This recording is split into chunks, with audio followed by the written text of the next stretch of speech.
Hey, what's up everybody? BDF 44 coming at you another video. All right, so I had a good night at the hotel. No hold once again, went well. And I got some good news, man. They did not have any more non-AC rooms, but the discount plan that they had for the non-AC rooms has now been shifted over to the AC rooms. So that means that it's gonna cost me $100 less to get the room this week because of it. If I would have went with non-AC, it would have cost $360 this week. But because they switched over that plan to the AC rooms, it's $270 something. So it's like what I needed is actually what I get. And I get an AC if it's gonna be a hot week. So I don't know if that'll jump up to 400 after the first week. Likely it will. It'll jump up to 400 something. But just the same for my budget this week, that helps. So right now I'm walking over to the 7-Eleven, man. I called them right before I left. I said, you got any non-AC rooms? He said, you got one left. And I'm like, all right, let me get here. When I walked in the room, I saw like 8 people sitting. I'm like, shit. But I talked to the old girl. I was like, hey, you got any non? She said, no.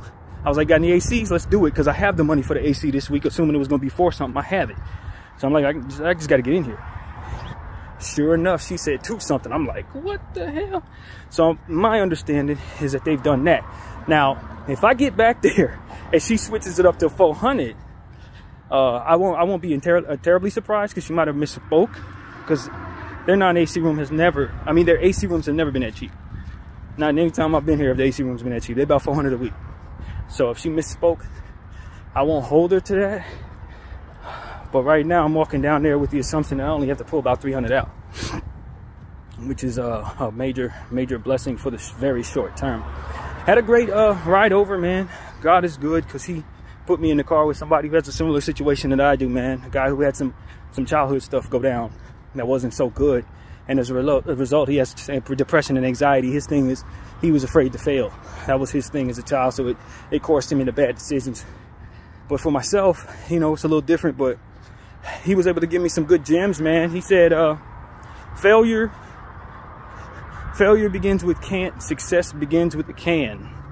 And so, you know, it's success in a can or something like that, he said. So I definitely kept that with me. And he was just talking about the 4 Agreements, which is a book my mother gave me that I actually did not read. I don't think I kept it with me either. I'm pretty sure I don't have it now, but it's definitely a book I need to go back and read, man.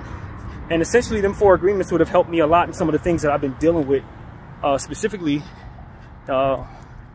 with my friend Kay. You know, a lot of the stuff, don't assume, is one of the agreements. Don't take things personally is one of the agreements. Try your best is another agreement. And I don't remember what the first one was, but it's like, those were things, if I wouldn't have been taking things personally and assuming things, personalizing them about myself as if what she had going on was about me, even, you know, and what it is that I was overreacting to. If I wouldn't have just been so assumptive and tried a little more understanding and been thinking about what is in her shoes and how she's been feeling, and I would have been in a much better position not to have overreacted, not to have offended, and ultimately not to have been in a space where she otherwise kept a distance from me ever since. Granted, she has a right to keep that distance, it's her business, but the enemy got in the way, and it was because I didn't know those 4 agreements and had them in my head. Once he told me them agreements, I'm like, man, 3 out of 4 literally help with what it is that I'm dealing with. You know, if I'd have just had those agreements, if I'd have read that book like my mother gave to me, I'd have been cool. But, you know, it was just some gems that he was giving me, man. So I really appreciated having that conversation with that gentleman. And I hope he has a great day, man. I really do. Glad they put me in the car with somebody like that. And initially they put me in the car with somebody else, but I guess he ended up making a turn another way. And then ended up redirecting me to this gentleman as I was looking at the GPS for a lift as it was coming. I don't remember them doing that. Like, if you're waiting 5 minutes and a person ends up making a turn that's gonna send it 7 minutes, they will redirect you to someone closer. So I was like, holy crap, I didn't know that. That's not what they used to do when I worked there. We would have to call people, say, I'm still gonna be late, you can cancel if you like, all that other stuff. So it's just updated a great deal from what I'm used to. But yeah, I'm walking down to 7-Eleven. Of course, I gotta walk to 7-Eleven now to get the money, so I don't have surcharges kicking me. This would be free for my bank. And I'm very thankful, man. Very thankful that the Lord put me in a position to get an AC room that's affordable like the non-AC room. And I'm not gonna probably use the AC, but it'll be there. Last night I had some dreams that were really good. I actually prayed to God that I would have an organic way of adding music to my playlist, a playlist that I'm making of music I've likely already used.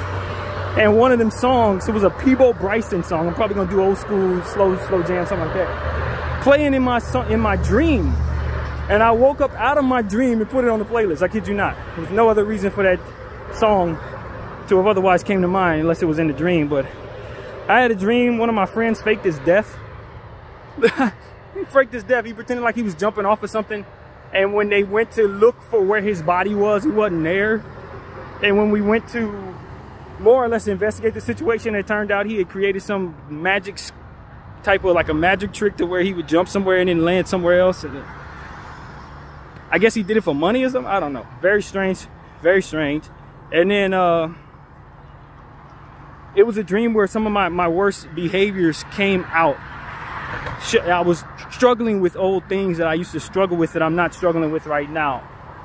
And in that dream, I came to the understanding that I still have to work through those things, that even though I don't be engaged in any type of weird behaviors at all right now, I'm going close to the Lord, that I still have to get those things out of my system. I still have to work hard to make sure that that's the case.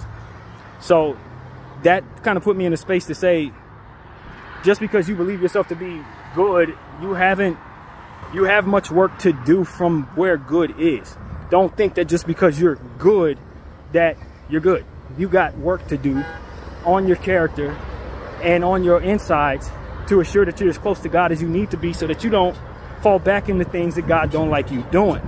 So that's what I got, man. I gotta do some transferring here before I walk into 7-Eleven, but I appreciate everybody for listening to this particular video. My name is BDF 44. Thank you all for watching.